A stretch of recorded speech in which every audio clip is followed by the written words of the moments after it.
Hey there, scientists. So, quick walkthrough of this week's lesson. So, first of all, I'm going to jump into present mode so that I can not be distracted by the other things on the side of the screen and be able to focus on the lesson.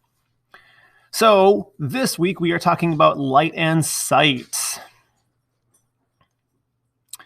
You are going to be able to describe how an object can be seen. Some science vocabulary we're going to talk about this week is the word reflex. And this video talks about how eyes are different and how we see things differently and what it means to be able to see. So right here, we can see that we're talking about our sight organs. And then this video that will be right here. This is going to give you all of the information that you need this week when we talk about a clouded leopard and how the clouded leopard can see. Now, in your activity this week, you are going to place the arrows from the side of the page to trace the path of light from the sun to the leopard's eyes. Drag, move, and rotate the arrows to show how the path of light moves from the sun to the animal's eyes. And this is exactly what you saw demonstrated in the lesson video for this week. Then you need to explain, how does light from the sun allow an animal to see? And you'll click here to add your response. And you need to infer, clouded leopards often hunt at night. How do you think they are able to see objects at night? So this is one where you're going to have to be a critical thinker to be able to answer that, wrap it up.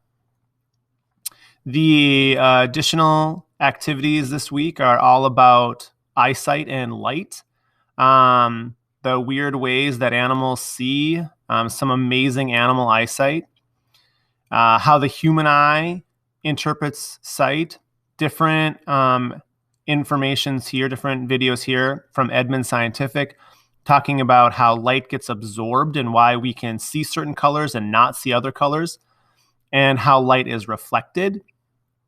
And then a short clip on how they use light in order to bounce it off of an object in order to see it. So the light bounces or it reflects. I'm going to go back to my activity page here. And again, I'm going to exit in present mode and jump into edit mode so that I could answer the questions for this week's activity. So what you'll see here is on the outside of the page, you're going to see some different arrows. And what you're going to do is you're going to bring those arrows in and you're going to place those arrows wherever you think they would be on this image to show the path of light from the sun to the animal's eyes. So from the sun to the eyes specifically of the clouded leopard, which arrows would we put in here in order to have to correctly show the path of light? If you need to rotate or move the arrows, remember that little circle is going to allow you to rotate these arrows so that you can aim them the direction that you want them to go.